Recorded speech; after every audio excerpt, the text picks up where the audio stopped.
Every society eventually faces the same question. What happens when life ends? For as long as human beings have existed, people have searched for answers. Some look to religion, some look to philosophy. Some look to stories passed from one generation to the next. Across different cultures and different periods of history, the answers were never exactly the same. Yet the question remained. What becomes of a person after death? Today, we often understand these questions through the beliefs and traditions that surround us.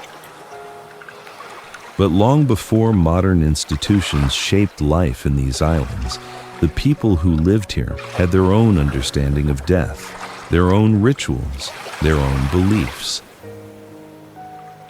their own way of making sense of what comes after life. And among the most important clues they left behind is an object discovered in Palawan. An object now known as the Manunggul Jar. To understand the Manunggul Jar, we must first understand the people who created it. Thousands of years before the arrival of colonial powers, communities were already living throughout the Philippine archipelago.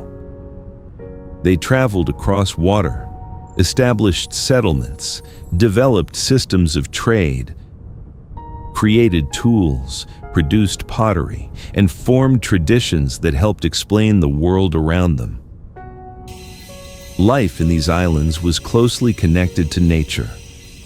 The sea provided food and movement. The forests provided resources. The land sustained communities. And like all societies, these communities developed ways of understanding birth, life, death, and remembrance. Many of those beliefs were never written down. They survived through practice, through ritual, through memory, and sometimes through objects. The Manunggul Jar was discovered in the Tabon Cave complex in Palawan. The Tabon Caves are among the most important archaeological sites in the Philippines. Over the years, they have provided evidence that helps researchers better understand early human presence in the archipelago. Among the discoveries made within these caves, one artifact would eventually become recognized as one of the most significant cultural treasures in the country. The Manunggul Jar. Created thousands of years ago during the late Neolithic period. Carefully crafted from clay, preserved through time, and carrying within it clues about how ancient Filipinos understood death.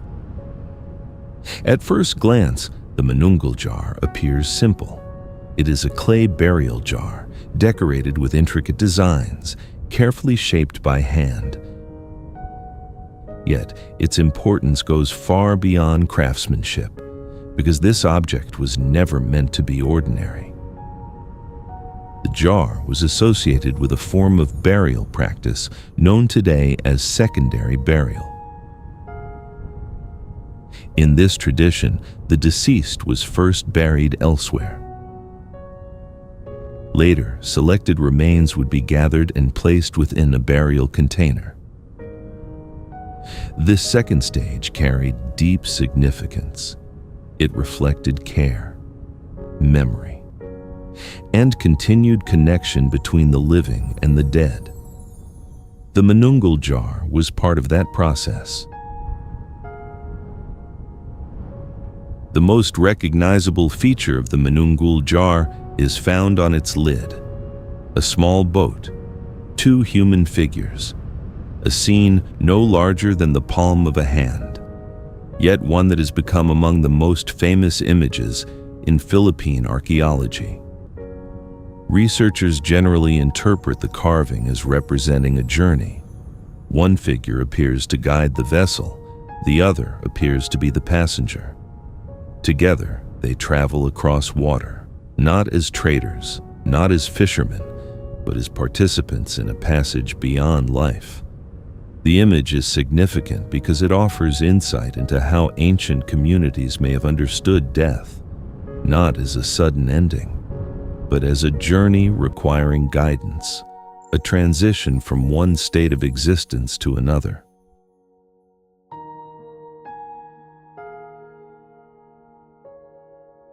For modern viewers, one question naturally follows: why a boat?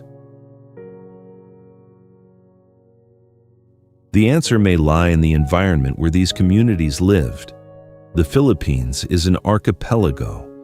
Movement between islands has always been part of life. For generations, people traveled by water. Trade moved by water. Families crossed water. Entire communities depended on water. The sea was not a barrier, it was a connection. And when a culture spends generations understanding movement through water, it is not surprising that the same imagery appears in its understanding of death. The journey of the soul was represented through the most familiar journey of all: a voyage. The Manunggul Jar tells us something important. Not simply about death, but about people. It tells us that ancient Filipinos cared deeply about remembrance, that rituals mattered, that relationships continued beyond a person's final breath. The jar reflects planning, craftsmanship, belief, community participation, and respect for those who had passed away. Objects like this remind us that early societies were not simple. They possessed complex ideas about existence, about family, about memory, about what it meant to be human. Today, the Manunggul Jar is recognized as one of the most important archaeological artifacts ever discovered in the Philippines. Not because of its age alone, but because of what it preserves.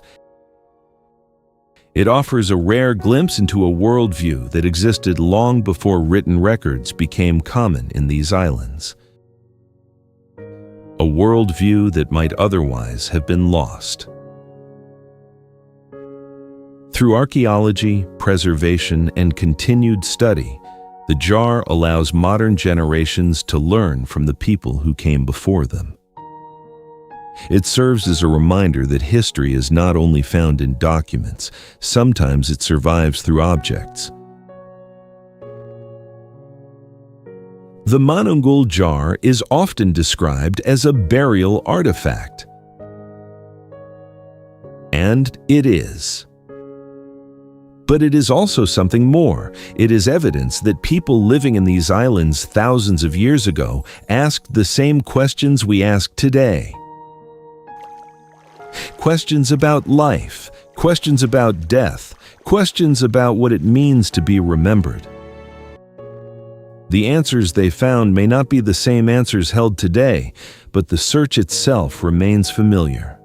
And perhaps that is what makes the Manunggul Jar endure.